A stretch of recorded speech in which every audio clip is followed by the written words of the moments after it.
son vaxtlar baxın bizim özümüzə də çox müraciətdir. Mənim ətrafımda da olan insanlarda mən görürəm ki, ə, belə deyim, panik atak adlı bir terminlər işlənir.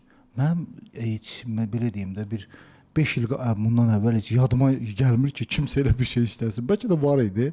Hə, bu termini heç işlətmirdilər. Mən də bilmirdim. Panik atak deyəndə məndə qəribə gəldi ki, nədir o belə görəsən? Amma bir dəfə yanımda bizim yaxın bir qohum o hissi keçirtdi.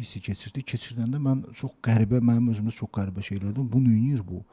Yəni çox pis vəziyyətə düşdü də yəni. Əslində mən istəyərdim ki, bunu bu gün açıqlayaq bu mövzunu. Həm də ki, nəfəsin buna necə təsir etdiyini bir araşdıraq. Bəli. Sizin üçün ki, sizlə danışanda siz bildirdiniz ki, belə olubdur, sizdə təcrübədə olub insanlar hansı ki, kömək eləmisiniz və bu bizə nə verə bilər? Nəfəslə bağlı bunu eləməklə panik atakdan necə qurtula bilərik? Belə deyim. Panik anında bizə hücum edən nədir? Yəni qorxudur, yoxsa nəfəsin itirilməsidir? Deməli, Fuad bəy, sırf bu sahə ilə bağlı, bu problemlə bağlı mənə çox insanlar müraciət edirlər.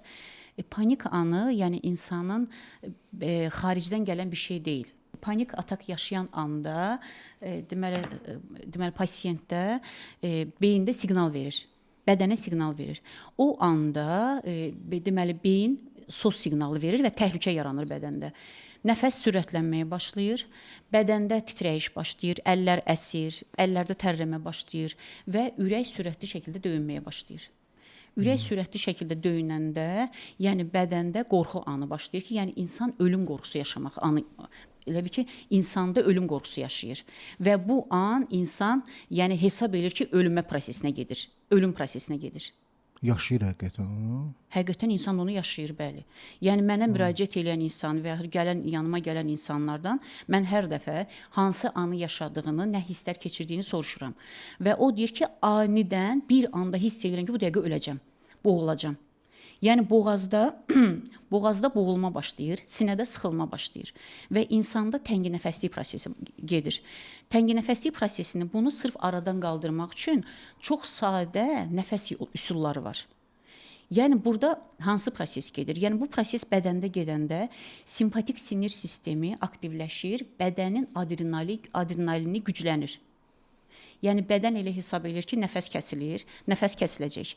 Nəfəs də bizim yaşamağımız üçün ən əsas, ən önəmli olan prioritetlərdən biridir.